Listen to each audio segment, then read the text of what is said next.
আমাদের নবী মুহাম্মদ আরবি সাল্লাল্লাহু আলাইহি ওয়াসাল্লাম দুনিয়ার থেকে যখন বিদায় নেবেন, হাদিসের মধ্যে ঘটনা আসছে নবী করিম সাল্লাল্লাহু আলাইহি সাল্লাম দুনিয়ার থেকে বিদায় নেওয়ার 13 দিন আগে অসুস্থ হইলেন। 13 দিন আগে, রবিউল আউয়াল মাসের আগের মাস, এর 29 তারিখ বুধবার ছিল। নবী করিম সাল্লাল্লাহু আলাইহি সাল্লাম একটা জানাজায় গিয়েছিলেন। ওই জানাজার থেকে আসার পথে প্রচন্ড মাথা ব্যথা এবং জ্বর। হযরতে মাইমুনা রাদিয়াল্লাহু তাআলা আনহুর ঘরে এসে নবী বললেন, আমার মাথা ব্যথা করে, জ্বর এসেছে। এটা হলো নবীর অসুস্থতার শুরু। এইভাবে প্রথম 7 দিন জ্বর মাথা ব্যথা ছিল, তবে এই তীব্রতা কম ছিল। কিন্তু নবী করিম সাল্লাল্লাহু আলাইহি সাল্লাম দুনিয়া থেকে বিদায় নেওয়ার 5 দিন আগে বৃহস্পতিবার, এই বৃহস্পতিবারে জোহরের নামাজের সময় নবীজি সব সাহাবীদেরকে বসাইলেন। সত্যায়ন টিভি, শুদ্ধতা ছড়াই প্রাণে প্রাণে। মাজিদ আল্লাহুম্মা বারিক আলা মুহাম্মাদ ওয়া আলা আলি মুহাম্মাদ কামা বারাকতা আলা ইব্রাহিম ওয়া আলা আলি ইব্রাহিম ইন্নাকা হামিদুম মাজিদ। স্থানীয় জামে মসজিদ, ডুমাইন কেন্দ্রীয় শাহী জামে মসজিদ ও স্থানীয় ইসলামী শিক্ষা প্রতিষ্ঠান দারুল উলুম হাফেজিয়া মাদ্রাসার হাফেজ ছাত্রদের পাগড়ি প্রদান উপলক্ষে আয়োজিত আজকের এই জলসার শ্রদ্ধেয় সভাপতি, জলসায় আগত মোহতারাম উলামা একরাম, আগত সম্মানিত সুধী সমাজ, উপস্থিত ধার্মিক ধর্মভীরু ধর্মপ্রাণ মমিন মুসলমান ভাইরা ও পর্দার আড়ালে আমার মা ও বোনেরা, আল্লাহ পাক রব্বুল আলামিন আমাদেরকে কোনো গানের প্যান্ডেলে নয়, ওয়াজের মাহফিলে এনেছেন। আল্লাহ পাক রব্বুল আলামিন আমাদেরকে কোনো গুনার জায়গায় নয়, বেহেশতের বাগিচায় এনেছেন। সকলেই বলি আলহামদুলিল্লাহ। যাদের উদ্যোগে, যাদের অনুদানে, যাদের প্রচেষ্টায়, যাদের সহযোগিতায়, যাদের উপস্থিতিতে আজকের এই মাহফিল অনুষ্ঠিত হচ্ছে, আল্লাহ পাক রব্বুল আলামিন সবাইকে দুনিয়া ও আখিরাতের সর্বোত্তম বিনিময় দান করুন। সকলেই বলি আমিন। আমি আপনাদের খেদমতে আল্লাহ পাকের পবিত্র গ্রন্থ চিরন্তন সত্য কোরআনে কারিমের সূরা আল ইমরানের 185 নম্বর আয়াতটি তেলাওয়াত করেছি। এই আয়াতে আল্লাহ পাক রব্বুল আলামিন বলেন, কুল্লু নাফসিন যায়িকাতুল মাউত। আল্লাহ বলেন, শুধু মুমিন মুসলমানকে সম্বোধন করে নয়, সারা দুনিয়ার সমস্ত মানুষকে সম্বোধন করেছেন। মুমিন মুসলমান বেদিন কাফের নির্বিশেষে সবাইকে আল্লাহ তাআলা সম্বোধন করে বলেন, ও দুনিয়ার মানুষ, তোমাদের সবাইকেই মৃত্যুবরণ করতে হবে। এরপরে আল্লাহ পাক রব্বুল আলামিন বলেন, ওয়া ইন্নামা তুওয়াফাউনা উজুরাকুম ইয়াওমাল কিয়ামাহ। দুনিয়াতে তোমাদের ভালো মন্দ সকল কৃতকর্মের পুরস্কার এবং প্রতিদান পুঙ্খানুপুঙ্খানুভাবে পাই পাই ভাবে হিসাব করে প্রতিদান দেওয়া হবে হাসরের মাঠে। ওয়া ইন্নামা তুওয়াফাউনা উজুরাকুম ইয়াওমাল কিয়ামাহ ফামান যুহজিহা আনিন নারি ওয়া উদখিলাল জান্নাতা ফাকাদ ফাজ ও দুনিয়ার মানুষ, তোমরা শুনে রাখো, যারা জাহান্নাম থেকে সেই দিন বেঁচে যেতে পারবে, জান্নাতের যোগ্য সাব্যস্ত হবে, তারাই হলো প্রকৃতপক্ষে সফল এবং সার্থক। ওয়ামাল হায়াতুদ দুনিয়া ইল্লা মাতাউল গুরুর। ও দুনিয়ার মানুষ, ভালো করে শুনে রাখো, দুনিয়ার জীবন হলো ধোঁকার জায়গা। দুনিয়ার জীবন তোমাকে পরকাল থেকে ধোঁকায় রেখেছে। কবর থেকে, হাসর থেকে, ফুলসিরাত থেকে, মিজান থেকে, জাহান্নাম থেকে, জান্নাত থেকে, এই সব কিছু থেকে তোমাকে গাফেল করে রেখেছে। ওয়ামাল হায়াতুদ দুনিয়া ইল্লা মাতাউল গুরুর। এ পৃথিবীর সমস্ত মানুষ একটি কথা চির সত্য হিসাবে বিশ্বাস করে যে এই পৃথিবীতে কেউ চিরকাল থাকতে পারবে না, সবাইকেই মরতে হবে, এই পৃথিবী ছাড়তে হবে। এই কথাটা পৃথিবীর সমস্ত মানুষ চির সত্য হিসাবে বিশ্বাস করে। মুমিন মুসলমানরা বিশ্বাস করে, বেদিন কাফেরও বিশ্বাস করে, এমনকি নাস্তিক যারা এরাও বিশ্বাস করে এই পৃথিবীতে কেউ চিরকাল থাকতে পারে না। এমনকি এই পৃথিবীতে কেউ নিজের ইচ্ছায় আসতেও পারে না, থাকতেও পারে না। আল্লাহ পাক যাকে যখন যেই শহরে যেই পরিবারে বানাইয়া পাঠান, তাকে তখন সেই শহরে সেই পরিবারে আসতে হয়। আবার যাকে যখন যেখান থেকে যেই অবস্থায় আল্লাহ তাআলা নিয়ে যেতে চান, তাকে সেখান থেকে সেই অবস্থায় চলে যেতে হয়। এই জন্য আল্লাহ পাক রব্বুল আলামিন সমস্ত মানুষকে সতর্ক করে বলে দিয়েছেন, কুল্লু নাফসিন যায়িকাতুল মাউত। ও দুনিয়ার মানুষ, তোমাদের সবাইকে মৃত্যুর স্বাদ গ্রহণ করতে হবে। ওয়া ইন্নামা তুওয়াফাউনা উজুরাকুম ইয়াউমাল কিয়ামাহ। কিয়ামতের দিন তোমার জীবনের পাই পাই হিসাব দিতে হবে। যাররা পরিমাণ যদি ভালো কাজ করে থাকো, এর পুরস্কার আর প্রতিদান কিয়ামতের দিন তুমি পেয়ে যাবে। আর যেই পরিমাণ পাপ করেছো, এর শাস্তিও তোমাকে ভোগ করতে হবে। বিন্দু মাত্র ছাড় দেওয়া হবে। সাধারণ মানুষ তো বটেই, সাধারণ মানুষকে তো মৃত্যুর স্বাদ বরণ করতেই হবে। এমনকি নবীগণকেও মৃত্যুবরণ করতে হয়েছে। কি বলেন, নবীগণকে মরতে হয় নাই? হাদিস শরীফে হযরতে মূসা আলাইহিস সালামের ইন্তেকালের কথা আসছে, বুখারী শরীফের হাদিস। হযরতে মূসা আলাইহিস সালামের কাছে যখন আজরাইল আলাইহিস সালাম এসেছেন মানুষের আকৃতি ধারণ করে, এসে বলেছেন, জিতুকা ইয়া মূসা লিআকবিজা রূহাকা। ও মূসা, তোমার কাছে আমি এসেছি তোমার জান নিতে। হাদিসের মধ্যে আসছে, হযরতে মূসা আলাইহিস সালাম হঠাৎ করে এই ব্যক্তির এমন কথা শুনে এমন জোরে থাপ্পড় মেরেছেন, ফাদারাবা মূসা, এমন জোরে থাপ্পড় মেরেছে যে আজরাইলের চোখ বের হয়ে গেছে। আজরাইল আলাইহিস সালাম মানুষের আকৃতি ধারণ করে হযরতে মূসা আলাইহিস সালামের কাছে এসেছেন। হযরতে মূসা আলাইহিস সালাম চিনতে পারেন নাই, আর সেও তার পরিচয় দেয় নাই, বলছে লিআকবিজা রূহাকা, আমি আসছি তোমার জান নিতে। হযরতে মূসা আলাইহিস সালাম মনে করছেন শত্রুর তো অভাব নাই। কি বলেন, নবীদের শত্রুর অভাব ছিল নাকি? আমাদের নবী মুহাম্মদ আরবি সাল্লাল্লাহু আলাইহি ওয়াসাল্লামের কত শত্রু ছিল, কতবার নবীকে হত্যা করার জন্য ইহুদি, খ্রিস্টান, মুশরিক, পৌত্তলিক, মুনাফিকরা চেষ্টা করেছে। সিরাতের কিতাবে এগুলোর বর্ণনা এসেছে। হযরতে মূসা আলাইহিস সালাম মনে করেছেন শত্রুর তো অভাব নাই, সে এসে বলতেছে আমার জান নিতে আসছে।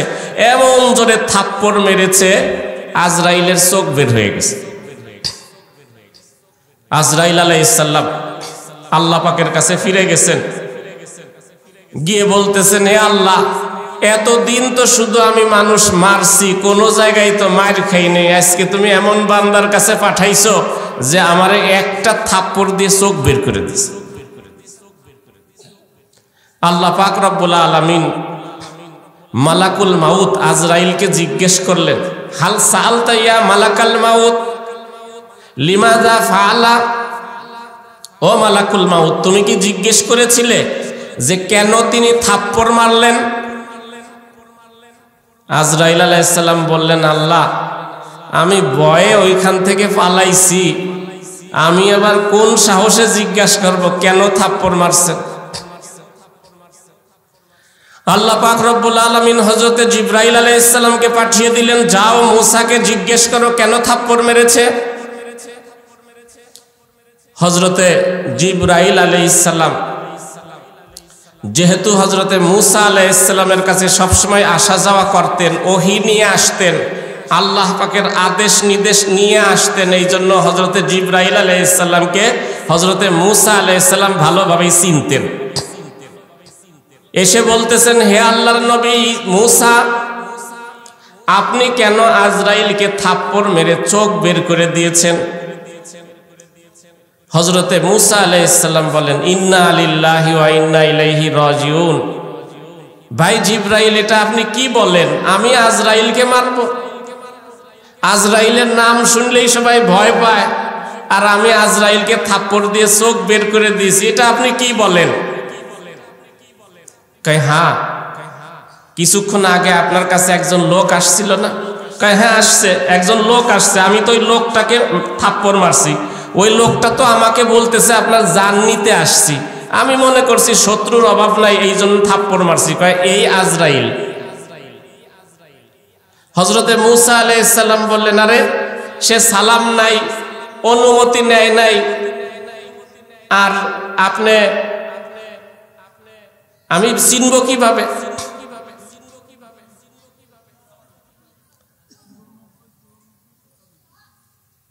একটু হযরতে মূসা আলাইহিস সালাম বললেন, আমি কিভাবে চিনব? হযরতে জিবরাইল আলাইহিস সালাম বললেন যে ইনি হযরতে আজরাইল। তো সালাম দিল না, অনুমতি নিল না। জিবরাইল আলাইহিস সালাম বললেন, আজরাইল আলাইহিস সালামকে কোনো অনুমতি নিতে হয় না, উনি সালামও দেন না। উনি যদি সালামই দেন তাহলে জান কবজ করবেন কিভাবে? হযরতে মূসা আলাইহিস সালাম বললেন, তাহলে একটু পরিচয় দেবে না?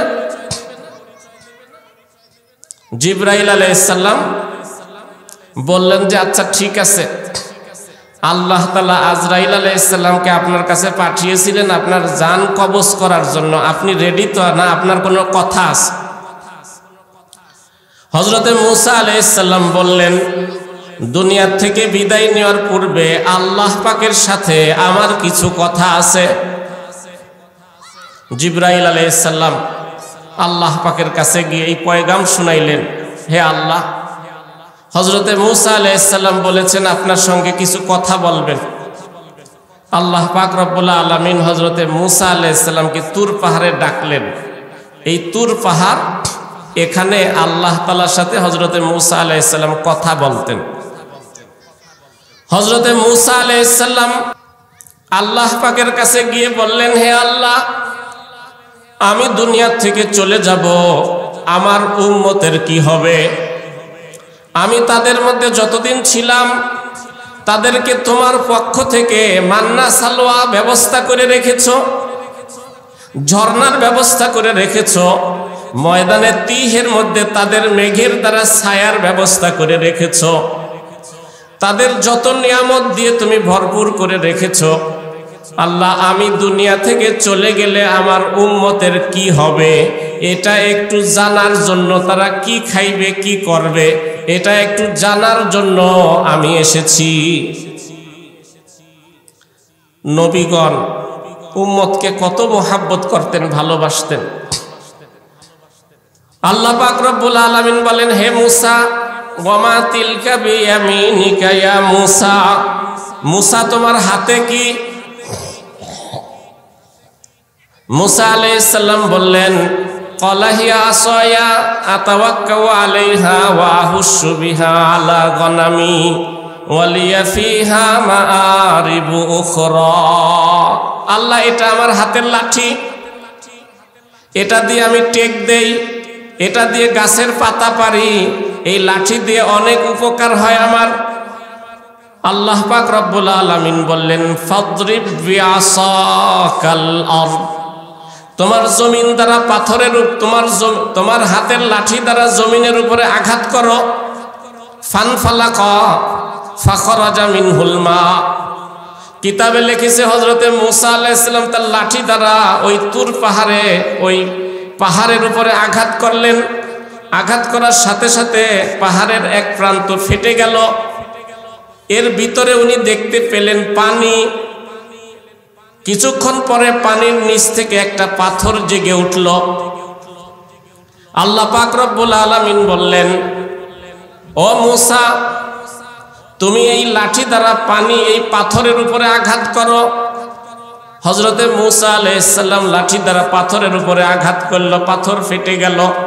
পাথরের ভিতরে হযরতে মূসা আলাইহিস সালাম দেখেন একটা পোকা। এই পোকার সামনে কিছু তাজা ঘাস, কাঁচা ঘাস। পোকা এই ঘাসগুলো খাচ্ছে আর মুখে কি যেন বলে। হযরতে মূসা আলাইহিস সালাম গভীর মনোযোগ দিয়ে শুনলেন। পোকা বলতেছে, সুবহানা মান তারানি ওয়া তা'লামু মাকানি ওয়া তাসমাউ কালামি ওয়া তারযুকুনি ফি কলবি হাজারি। এই পোকা বলতেছে, আমি প্রশংসা করি ওই আল্লাহ পাকের, আমি তসবিহ পাঠ করি ওই আল্লাহ পাকের, আমি কৃতজ্ঞতা জানাই ওই আল্লাহ পাকের।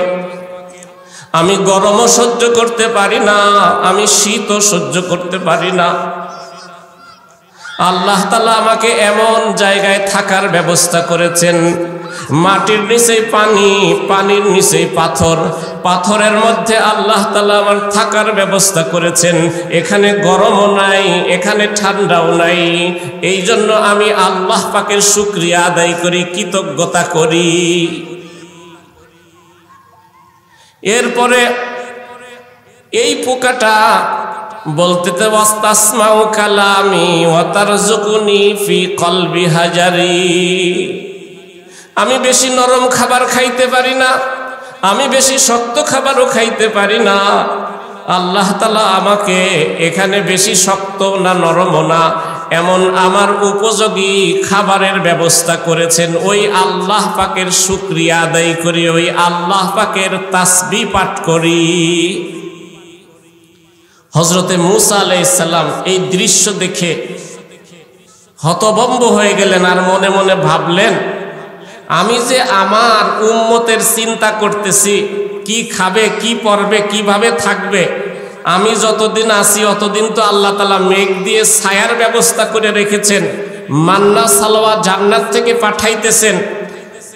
আল্লাহ তাআলা পাথরের ভিতর থেকে ঝর্ণার পানি বের করে দিচ্ছেন। আমি চলে গেলে এদের কি হবে, এই যে চিন্তা, এই যে টেনশন আমার মধ্যে, এই চিন্তা টেনশন তো আমার করা ঠিক হয় নাই।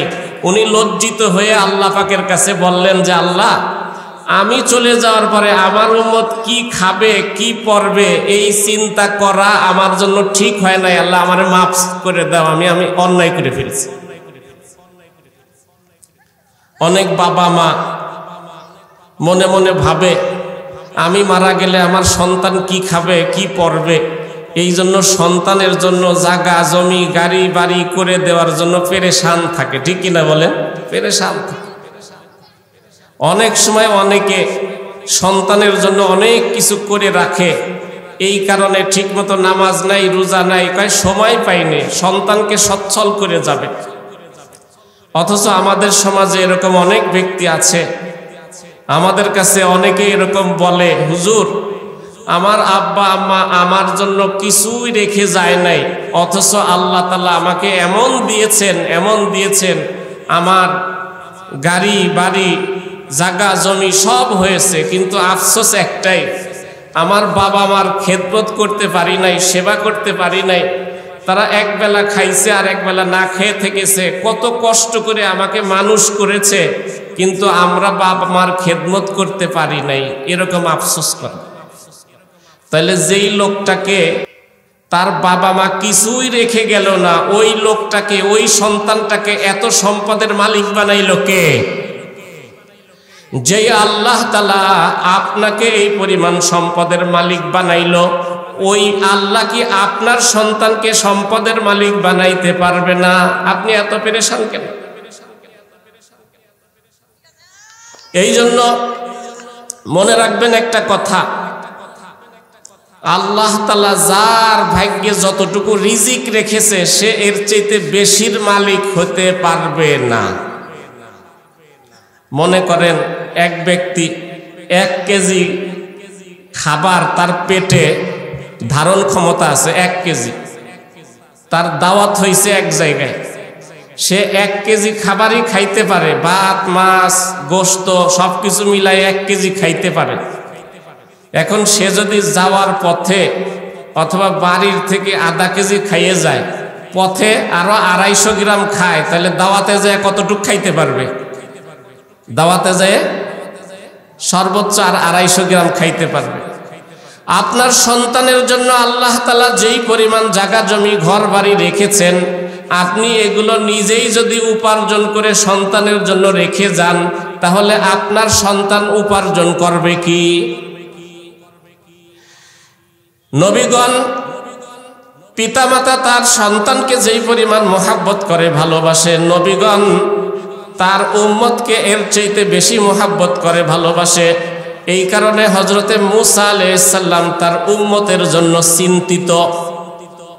হযরতে মূসা আলাইহিস সালাম দুনিয়া থেকে চলে যাওয়ার পরে তার উম্মতের কি হবে, এই জন্য তিনি পেরেশান। যখন এই পুকার, এই পাথরের মধ্যে আল্লাহ তাআলা তার খাওয়ার ব্যবস্থা, সব কিছুর ব্যবস্থা করেছেন, এটা দেখে তিনি চিন্তায় পড়ে গেলেন, আরে আমি কেন আমার উম্মতের টেনশন করি, এটা করা তো ঠিক হয় নাই। আল্লাহ পাক রব্বুল আলামিন তখন বললেন, হে মূসা, তাহলে তোমার কি আর কোনো চাওয়া পাওয়া আছে, আর কোনো কথা আছে? যদি থাকে বলে ফেলো, এটাই তোমার লাস্ট চান্স। হযরতে মূসা আলাইহিস সালাম চিন্তায় পড়ে গেলেন, আল্লাহ তাআলা আরেকটা সুযোগ আমাকে দিয়েছে আরেকটা জিনিস চাওয়ার, সেটা কি চাইব? আমার জন্য সবচেয়ে জরুরি কোনটা, দরকারি কোনটা, সবচেয়ে কোনটা বেশি জরুরি দরকারি? তো হযরতে মূসা আলাইহিস সালাম তখন আল্লাহ পাকের কাছে বলতেছে, আল্লাহ, আমার জায়গাতে যদি আপনি হইতেন তাহলে আপনি কি চাইতেন, আমি সেইটা চাইব। আল্লাহ পাক রব্বুল আলামিন বললেন, মূসা, চালাকির আর জায়গা নেই, তুমি এত চালাক। আচ্ছা ঠিক আছে, তোমার জায়গায় যদি আমি হইতাম তাহলে আমি চাইতাম হলো সুস্থতার সাথে, ঈমানের সাথে বেঁচে থাকতে। সুবহানাল্লাহ। সুস্থতার সাথে, ঈমানের সাথে বেঁচে থাকা, এটা হলো আল্লাহ পাকের সবচেয়ে বড় নিয়ামত। হযরতে মূসা আলাইহিস সালাম এখন আল্লাহ পাকের কাছে বলেন, আল্লাহ, তাহলে আমিও তোমার কাছে সেইটাই চাই, সুস্থতার সাথে, ঈমানের সাথে বেঁচে থাকতে চাই। আল্লাহ পাক রব্বুল আলামিন বললেন, মূসা, তুমি কতদিন বেঁচে থাকতে চাও এটা সুনির্দিষ্ট করে বলতে হবে, কারণ আনলিমিটেড এই পৃথিবীতে কেউ বাঁচতে পারবে না। হযরতে আদম আলাইহিস সালাম থেকে নিয়ে কেউ এ পর্যন্ত এই পৃথিবীতে আনলিমিটেড বাঁচে নাই, নির্দিষ্ট একটা সময়। লিকুল্লি উম্মাতিন আজাল, ইযা জাআ আজালুহুম লা ইস্তাখিরুনা সাআতাও ওয়া লা ইস্তাকদিমুন। প্রত্যেক ব্যক্তির, প্রত্যেক জাতিরই নির্দিষ্ট একটা সময় আছে, নির্দিষ্ট সময় পর্যন্ত সে বেঁচে থাকতে পারবে। নির্দিষ্ট সময় যখন এসে যাবে, এক মুহূর্ত আগেও আসবে না, পরেও আসবে না, তাকে দুনিয়ার থেকে বিদায় নিতেই হবে। কাজেই মূসা, তুমি বলো কতদিন বাঁচতে চাও, নির্দিষ্ট করে বলো। হযরতে মূসা আলাইহিস সালাম বললেন, হে আল্লাহ, নির্দিষ্ট সময় পরে কি আমাকে মরতেই হবে? আল্লাহ পাক রব্বুল আলামিন বললেন যে হ্যাঁ, নির্দিষ্ট সময় পরে তোমাকে মৃত্যুবরণ করতেই হবে। হযরতে মূসা আলাইহিস সালাম তখন ভাবতে লাগলেন, নির্দিষ্ট সময়ে যখন মৃত্যুবরণ করতেই হবে, আজ মরলেও মরব, কাল মরলেও মরব, মরতে আমাকে হবেই। আল্লাহ পাক রব্বুল আলামিন যেহেতু আজরাইলকে দুনিয়াতে পাঠিয়েছিলেন আমার জান কবজ করার জন্য, এর অর্থ হলো আমাকে আল্লাহ তাআলা এই টাইমেই দুনিয়া থেকে নিয়ে যেতে চাইতেছেন। আল্লাহ পাকের চাওয়াই সবচাইতে বড় চাওয়া। এই জন্য হযরতে মূসা আলাইহিস সালাম বললেন, হে আল্লাহ, উম্মতের বিষয়টা আমি জানতে পেরেছি, কাজেই আমি দুনিয়া থেকে তোমার ফয়সালা অনুযায়ী দুনিয়া থেকে বিদায় নিতে রাজি হয়ে গেলাম। হযরতে মূসা আলাইহিস সালামকে হযরতে আজরাইল আসলেন, জান কবজ করলেন। তাই বলেছিলাম আল্লাহ পাক রব্বুল আলামিন বলেন, কুল্লু নাফসিন যায়িকাতুল মাউত। ও দুনিয়ার মানুষ, তোমাদের সবাইকে দুনিয়া থেকে মৃত্যুবরণ করতে হবে। দুনিয়াতে কেউ চিরকাল থাকতে পারবে না, সবাইকেই দুনিয়া ছাড়তে হবে। আজরাইল আলাইহিস সালাম কোনো মানুষের কাছে অনুমতি নিয়ে আসে না, একমাত্র দুনিয়াতে এক ব্যক্তির কাছে হযরতে আজরাইল আলাইহিস সালাম অনুমতি নিয়ে এসেছিলেন এবং সালাম দিয়ে তার কাছে প্রবেশ করেছিলেন। তিনি হলেন আমাদের নবী মুহাম্মদ আরবি সাল্লাল্লাহু আলাইহি ওয়াসাল্লাম। আমাদের নবীর কাছে শুধুমাত্র আজরাইল আলাইহিস সালাম সালাম দিয়ে প্রবেশ করেছিলেন এবং অনুমতি নিয়ে ঢুকেছিলেন, এসেছিলেন। এছাড়া পৃথিবীর আর কোনো মানুষের কাছে অনুমতি নিয়ে যায় নাই, এমনকি নবীদের কাছে অনুমতি নিয়ে যায় নাই। হযরতে মূসা আলাইহিস সালামের ঘটনা আমি শুনাইলাম, কিন্তু নবীগণ দুনিয়া থেকে বিদায় নিতে তাদের কোনো আফসোস ছিল না। একমাত্র ফিকির, একমাত্র চিন্তা হলো উম্মতের চিন্তা। কারণ নবীগণ উম্মতকে এই পরিমাণ মোহাব্বত করেন, ভালোবাসেন। পিতামাতা তার সন্তানকে যেই পরিমাণ মোহাব্বত করে, ভালোবাসে, নবীগণ তার উম্মতকে এর চাইতেও বেশি মোহাব্বত করে, ভালোবাসে। নবীগণ শুধু তার উম্মতকে নয়, নবীগণ প্রত্যেকটা প্রাণীকে মোহাব্বত করে, ভালোবাসে। আল্লাহ পাক রব্বুল আলামিন প্রত্যেক নবীকে এই ট্রেনিং দিয়েছেন, এই প্রশিক্ষণ দিয়েছেন যে নবীগণ শুধু উম্মতকে নয়, সকল প্রাণীকে মোহাব্বত করে, ভালোবাসে। হযরতে মূসা আলাইহিস সালামের ঘটনা যে বলছিলাম, হযরতে মূসা আলাইহিস সালাম নবুয়ত পাওয়ার আগে কিতাবে লিখেছে, হযরতে মূসা আলাইহিস সালাম নবুয়ত পাওয়ার আগে আল্লাহ তাআলা কোনো একটা ঘটনাকে কেন্দ্র করে উনাকে হযরতে শুআইব আলাইহিস সালামের কাছে নিয়ে গিয়েছিলেন প্রশিক্ষণের জন্য। হযরতে শুআইব আলাইহিস সালাম হযরতে মূসা আলাইহিস সালামকে 10 বছর রেখেছিলেন সাথে। এই 10 বছর প্রশিক্ষণ নেওয়ার পরে হযরতে মূসা আলাইহিস সালাম যখন আল্লাহ পাকের পক্ষ থেকে নবী হওয়ার জন্য মনোনীত হয়েছেন, তখন আল্লাহ পাক রব্বুল আলামিন হযরতে মূসা আলাইহিস সালামের একটা পরীক্ষা নিয়েছেন। এই পরীক্ষায় যখন হযরতে মূসা আলাইহিস সালাম পাশ করেছেন, তখন আল্লাহ তাআলা তাকে নবুয়ত দান করেছেন। কি পরীক্ষা নিয়েছেন? হযরতে শুআইব আলাইহিস সালামের বকরিগুলো 10 বছর হযরতে মূসা আলাইহিস সালাম রাখালি করেছে। তাফসীরের কিতাবে লিখেছে, হযরতে মূসা আলাইহিস সালাম প্রতিদিন বকরিগুলো যখন নিয়ে যাইতেন, হযরতে শুআইব আলাইহিস সালাম বকরিগুলো গণনা করে তাকে দিতেন। আবার যখন বকরিগুলো বিকাল বেলায় নিয়ে আসতেন, গণনা করে তার কাছ থেকে বকরিগুলো বুঝে নিতেন। এভাবে একে একে 1 বছর 2 বছর নয়, দীর্ঘ 10 বছর পর্যন্ত হযরতে মূসা আলাইহিস সালাম বকরির রাখালি করেছেন। রাখালি করে সতর যখন পুরা হয়েছে, আল্লাহ পাক রব্বুল আলামিন তাকে নবুয়তের জন্য মনোনীত করবেন। এই সময় আল্লাহ তাআলা একটা পরীক্ষা নিলেন। উম্মতের প্রতি তার কত দরদ এবং ভালোবাসা, শুধু উম্মতের উপরে না, একটা প্রাণীর উপরে তার কতটুকু মুহাব্বত আর ভালোবাসা, এটার পরীক্ষা নেওয়ার জন্য আল্লাহ পাক রব্বুল আলামিন হযরতে জিবরাইলকে পাঠিয়ে দিলেন। বিকাল বেলায় যখন বকরিগুলো উনি গুছাইয়ে নিয়ে আসবেন, তখন একটা বকরিকে জিবরাইল আলাইহিস সালাম বললেন যে আজকে তুমি মূসা আলাইহিস সালামের হাতে ধরা দিবা না, ওই পাহাড়ের উপরে উঠে দাঁড়ায় থাকবা। হযরতে মূসা আলাইহিস সালাম বিকাল বেলায় যখন বকরিগুলো গুছাইবেন, দেখলেন একটা বকরি কম হয়। ওই একটা বকরি কোথায় গেল উনি তাকায় দেখেন এটা পাহাড়ের উপরে। পাহাড়ের উপরে বকরি। বারবার উনি ডাকাডাকি করতে লাগলেন, কিন্তু বকরি আসে না। সন্ধ্যা হয়ে যায়, কি করবেন? চিন্তা করলেন এই একটা বকরি রেখেই চলে যায়। আবার ভাবলেন আমি যদি এই একটা বকরি রেখে চলে যাই, তাহলে একে হয়তো বাঘে খাইবে, নেকড়ে খাইবে। আর আমি যদি হযরতে শুআইব আলাইহিস সালামের কাছে যাই, যদি বলি বকরি একটা পাহাড়ের উপরে উঠে গিয়েছে, এই জন্য আমি সেটাকে আনি নাই, তাহলে তিনি আমাকে মনে করবেন যে আমি একটা দায়িত্ব জ্ঞানহীন মানুষ। আর যদি বলি যে একটা খুঁজে পাই নেই, তাহলে তো মিথ্যা কথা হয়ে যাবে।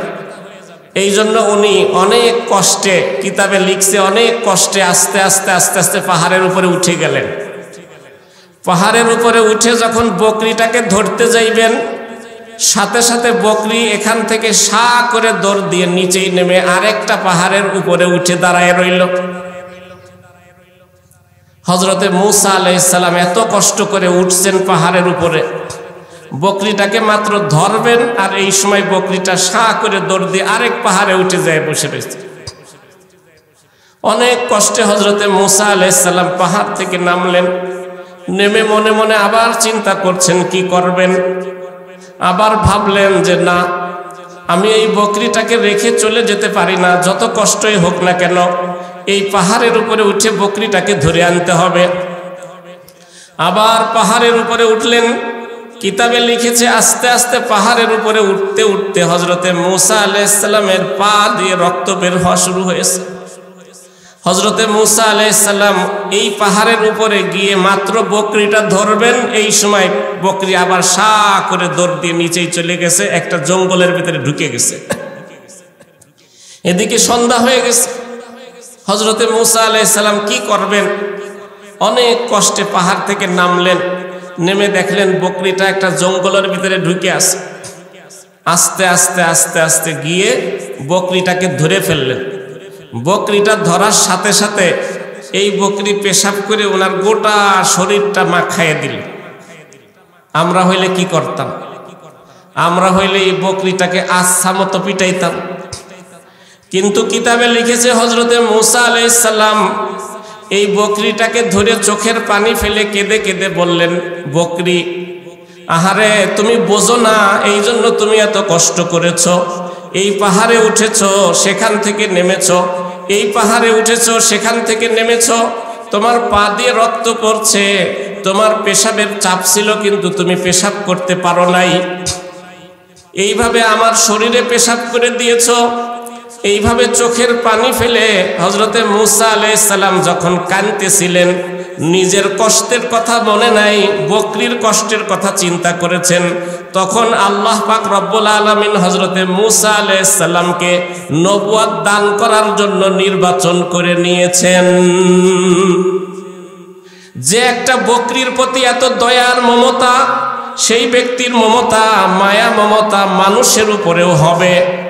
এই কারণে আল্লাহ পাক রব্বুল আলামিন হযরতে মূসা আলাইহিস সালামকে তখন নবুয়ত দেওয়ার জন্য নির্বাচন করে নিলেন।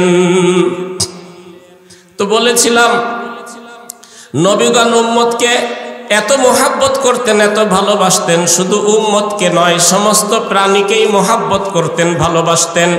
নবীগণ দুনিয়া থেকে বিদায়ের সময় একমাত্র শুধু উম্মতের টেনশন ছিল, আর কিছুই ছিল না। আমাদের নবী মুহাম্মদ আরবি সাল্লাল্লাহু আলাইহি ওয়াসাল্লাম দুনিয়া থেকে যখন বিদায় নেবেন, হাদিসের মধ্যে ঘটনা আসছে, নবী করিম সাল্লাল্লাহু আলাইহি সাল্লাম দুনিয়া থেকে বিদায় নেওয়ার 13 দিন আগে অসুস্থ হইলেন। 13 দিন আগে, রবিউল আউয়াল মাসের আগের মাস, এর 29 তারিখ বুধবার ছিল। নবী করিম সাল্লাল্লাহু আলাইহি সাল্লাম একটা জানাজায় গিয়েছিলেন। ওই জানাজার থেকে আসার পথে প্রচন্ড মাথা ব্যথা এবং জ্বর। হযরতে মাইমুনা রাদিয়াল্লাহু তাআলা আনহুর ঘরে এসে নবী বললেন, আমার মাথা ব্যথা করে, জ্বর এসেছে। এটা হলো নবীর অসুস্থতার শুরু।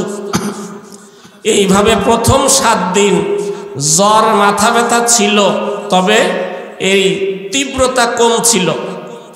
কিন্তু নবী করিম সাল্লাল্লাহু আলাইহি সাল্লাম দুনিয়া থেকে বিদায় নেওয়ার 5 দিন আগে বৃহস্পতিবার, এই বৃহস্পতিবারে জোহরের নামাজের সময় নবীজি সব সাহাবীদেরকে বসাইলেন। বসায়ে নবীজি তাদেরকে বললেন, আমার দুনিয়া থেকে বিদায় নেওয়ার সময় চলে এসেছে। তোমরা আমার কাছে কারো কিছু পাও না থাকলে বলো। সাহাবা একরাম আজমাইন বললেন, হে আল্লাহর রাসূল, আপনার কাছে আমাদের কোনো কিছু পাওনা নাই। তারপরেও নবী করিম সাল্লাল্লাহু আলাইহি সাল্লাম বারবার সাহাবীদেরকে বলতেছিলেন, কারো কিছু পাওনা থাকলে বলো, কারণ পাওনাগুলো দুনিয়ার থেকে প্রদান করা সহজ, কিন্তু পরকালে কঠিন হবে।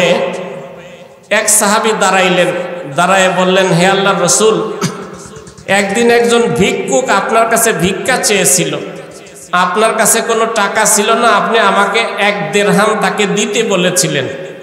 আমি 1 দিরহাম দিয়েছিলাম, কিন্তু এই দিরহাম আবার আপনার থেকে ফেরত নেওয়ার জন্য আমি দেই নেই।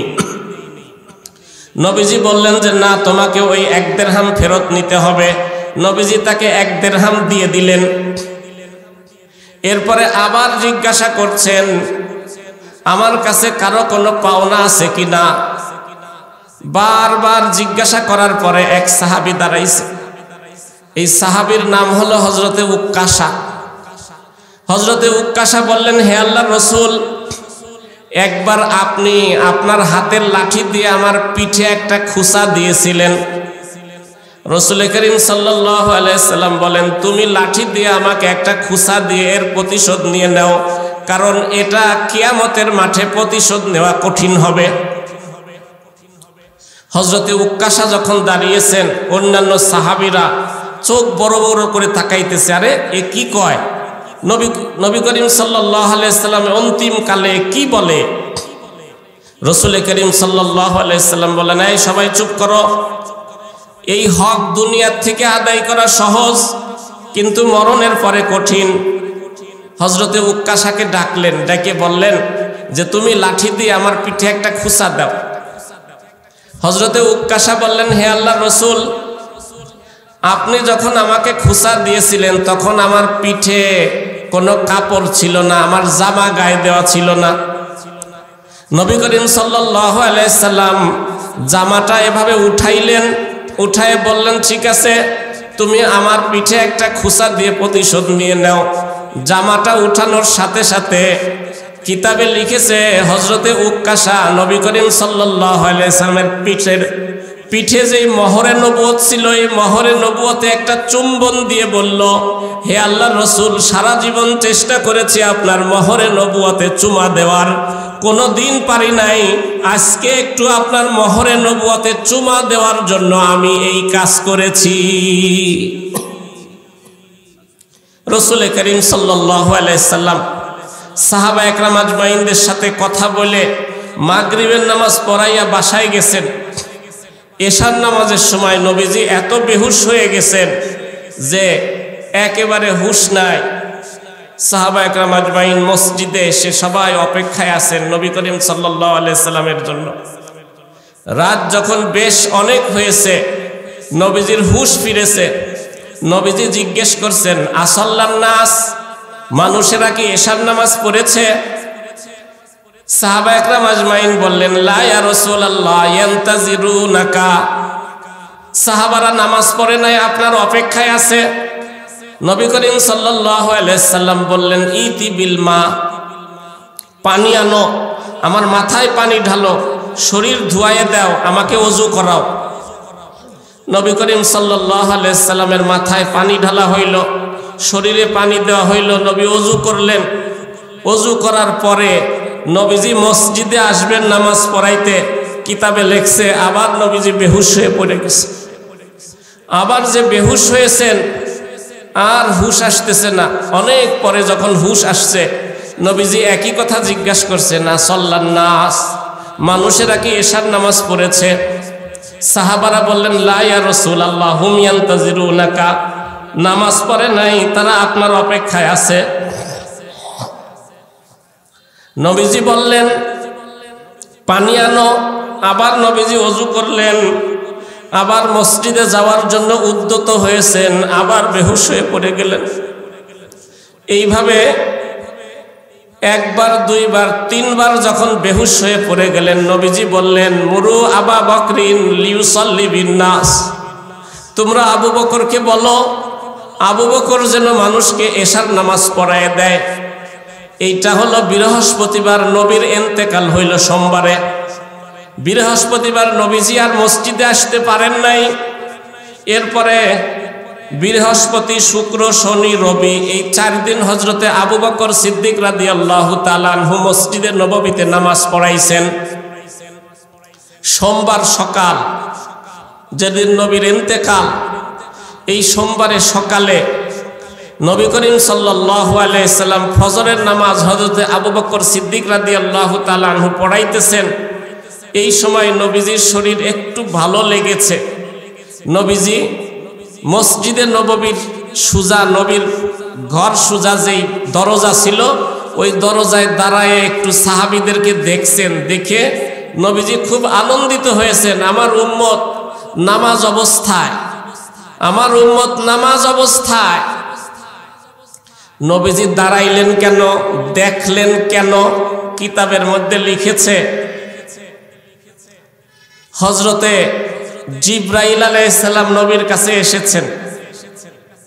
এসে সালাম দিয়ে বলছেন, হে আল্লাহর রাসূল, ওই দরজার বাইরে মালাকুল মাউত কাইমুন ওয়ারাআল বাবি, মালাকুল মাউত ওই দরজার পেছনে দাঁড়িয়ে আছে, আপনি অনুমতি দিলে ঢুকবে, অনুমতি না দিলে ঢুকবে না।